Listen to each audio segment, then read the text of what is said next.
ہر مسلمان پر قرآن کریم کے 5 حقوق ہیں۔ سب سے پہلا حق ہم پر یہ ہے کہ ہم قرآن کریم کی تصدیق کریں اور اس پر ایمان لے کر آئیں کہ یہ اللہ رب العزت کی سچی کتاب ہے۔ ہمارا اس پر 100% ایمان ہے تو یہ قرآن کریم کا پہلا حق ہے۔ قرآن کریم کا دوسرا حق ہے ادب و احترام، کہ انسان زیادہ سے زیادہ قرآن کریم کا ادب اور احترام کرے۔ ایک دنیا کی کتاب ہے اور ایک اللہ کا کلام ہے، جب بھی اسے ہاتھ لگائے لا یمسہ الا المطہرون، باوضو ہو کر قرآن پاک کو ہاتھ لگائے اور قرآن کریم کا ادب اپنی زندگی میں لے کر آئے۔ حضرت بشر حافی رحمۃ اللہ علیہ بڑے اللہ والے بزرگ گزرے ہیں۔ ان کا واقعہ امام راضی رحمۃ اللہ علیہ نے تفسیر کبیر میں بسم اللہ کی تفسیر میں نقل کیا ہے۔ ان کی ابتدا کی زندگی شراب و کباب میں گزر رہی تھی۔ ایک دفعہ راستے سے گزر رہے تھے، انہوں نے دیکھا کہ کاغذ کا ایک ٹکڑا زمین پر گرا ہوا ہے اور اس پر بسم اللہ لکھا ہوا ہے۔ اگرچہ شراب کی حالت میں تھے، دین سے دور تھے، لیکن مسلمان تھے۔ انہوں نے اس کاغذ کو اٹھایا، اپنی جیب میں ہاتھ ڈالا تو 2 درہم موجود تھے۔ بشر حافی ان 2 درہم کی خوشبو خرید کر لائے، اس کاغذ کے ٹکڑے کو اٹھایا، صاف کیا، اس پر خوشبو لگائی، اس کو معطر کیا اور صاف ستھرا کر کے ایک اونچی جگہ پر ادب اور احترام کے ساتھ رکھ دیا۔ بشر حافی جب رات کو سوئے تو خواب میں دیکھتے ہیں کہ ایک آواز آتی ہے، یا بشر طیبت اسمی، اے بشر تو نے میرے نام کو معزز کیا، لأطیبن اسمک فی الدنیا والآخرہ، میں ضرور تیرے نام کو دنیا اور آخرت میں معزز کر دوں گا۔ تو پھر اللہ نے ان کو ہدایت کی توفیق عطا فرمائی۔ یہ اتنے نیک صالح متقی پرہیزگار بنے کہ سینکڑوں لوگوں کی ہدایت کا ذریعہ بنے۔ آج بھی ان کا نام زندہ جاوید موجود ہے۔ ایک آیت کے ادب پر اللہ تعالیٰ نے کتنا نوازا۔ آج ہمارا 10 روپے کا نوٹ گر جائے اور وہ ہوا کے ساتھ اڑ جائے تو ہم بھی اس کے پیچھے بھاگ پڑتے ہیں، لیکن اللہ کا نام لکھا ہوتا ہے، آیت لکھی ہوتی ہے، قرآن پاک کا ترجمہ لکھا ہوتا ہے، ہم اس کا ادب نہیں کرتے، اس کو جھک کر اٹھاتے نہیں ہیں۔ گویا کہ 10 روپے کی اہمیت ہے، اللہ کے نام کی کوئی اہمیت نہیں۔ حضرات سلف کی زندگی میں اللہ کے نام کی بڑی اہمیت تھی، اس لیے اللہ رب العزت نے ان کو بہت نوازا تھا۔ سلطان محمود غزنوی رحمۃ اللہ علیہ بڑے بادشاہ گزرے ہیں۔ دنیا میں 4 بڑے بادشاہ گزرے ہیں، 2 مسلمان ہیں اور 2 کافر ہیں۔ سب سے بڑا بادشاہ تو چنگیز خان تھا، لیکن سلطان محمود غزنوی بھی بہت بڑے بادشاہ تھے۔ یہ بڑے اللہ والے تھے۔ سلطان کی زندگی میں بڑی دینداری تھی۔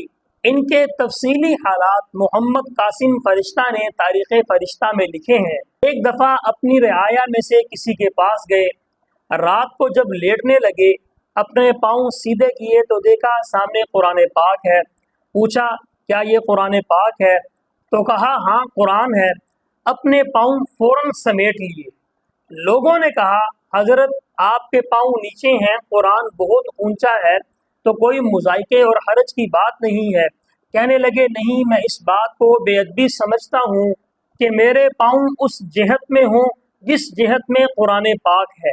لوگوں نے کہا ہم قرآن پاک کو اٹھا کر دوسری جگہ رکھ دیتے ہیں تاکہ آپ تسلی سے رات کو آرام کر سکیں۔ سلطان نے فرمایا کہ میرے آرام کی خاطر قرآن پاک کو ایک جگہ سے دوسری جگہ منتقل کرنا میں اس کو پسند نہیں کرتا۔ چنانچہ سلطان ساری رات بیٹھے رہے اور بیٹھے بیٹھے ہی رات گزار دی۔ سلطان کا جب انتقال ہوا تو کسی نے سلطان کو خواب میں دیکھا اور پوچھا حضرت اللہ نے آپ کے ساتھ کیسا معاملہ کیا؟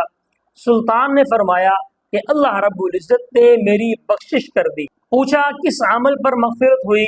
کہنے لگے یہ جو میں نے قرآن کریم کا احترام کیا تھا، قرآن کریم کی خاطر اپنے پاؤں کو دراز نہیں کیا، ساری رات اسی طرح بیٹھ کر گزار دی، اللہ نے میرے اس عمل پر میری مغفرت فرما دی۔ تو قرآن کریم کا دوسرا حق ہے قرآن کا ادب و احترام کرنا۔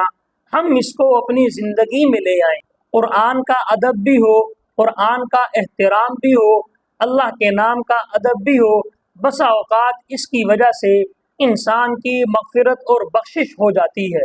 قرآن کریم کا تیسرا حق ہے تذکر اور تدبر، یعنی قرآن کریم میں غور و فکر کرنا، اس کو سمجھنا۔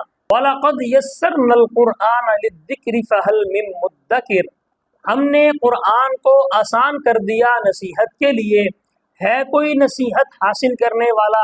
تو قرآن میں انسان غور و فکر کرے، اس کے مفہوم کو سمجھے، اس کے معانی پر غور و فکر کرے اور اپنی زندگی میں لے کر آئے۔ قرآن کا چوتھا حق ہے قرآن پر عمل کرنا، انسان جو کچھ بھی پڑھے اسے اپنی زندگی میں لے کر آئے۔ دیکھیں آج ہمارے پاس علم تو بہت ہے لیکن عمل نہیں ہے۔ ہر انسان جانتا ہے کہ اللہ نے ہم پر 5 نمازیں فرض کی ہیں، ہر ایک جانتا ہے، لیکن اس پر ہمارا عمل نہیں ہے۔ ہم جانتے ہیں والدین کے ہمارے اوپر حقوق ہیں، قرآن کریم نے بیان کیے ہیں، لیکن ہم اس پر عمل نہیں کرتے۔ ہم جانتے ہیں کہ قرآن کریم نے ہمیں رشوت کھانے سے منع کیا ہے، لیکن ہم اس کا نام چائے پانی رکھ کر اسے اپنی زندگی میں لے آئے۔ ہمیں معلوم ہے قرآن کریم نے ہمیں حرام سے منع کیا، لیکن ہم حرام کو اپنی زندگی میں لے آئے۔ قرآن کریم میں اللہ تعالیٰ نے زنا سے منع کیا، وَلَا تَقْرَبُوا الزِّنَا إِنَّهُ كَانَ فَاحِشًا، زنا کے قریب بھی نہ جانا، بے شک یہ بے حیائی ہے۔ لیکن بہت سے ایسے مسلمان ہیں جن کی زندگی اس پر گزر رہی ہے۔ تو جتنی چیزیں ہم جانتے ہیں، جتنا قرآن پاک ہم نے پڑھا ہے، اگر اس پر ہمارا عمل بھی آ جائے تو قرآن کریم کے انوارات بھی ہم پر نازل ہوں۔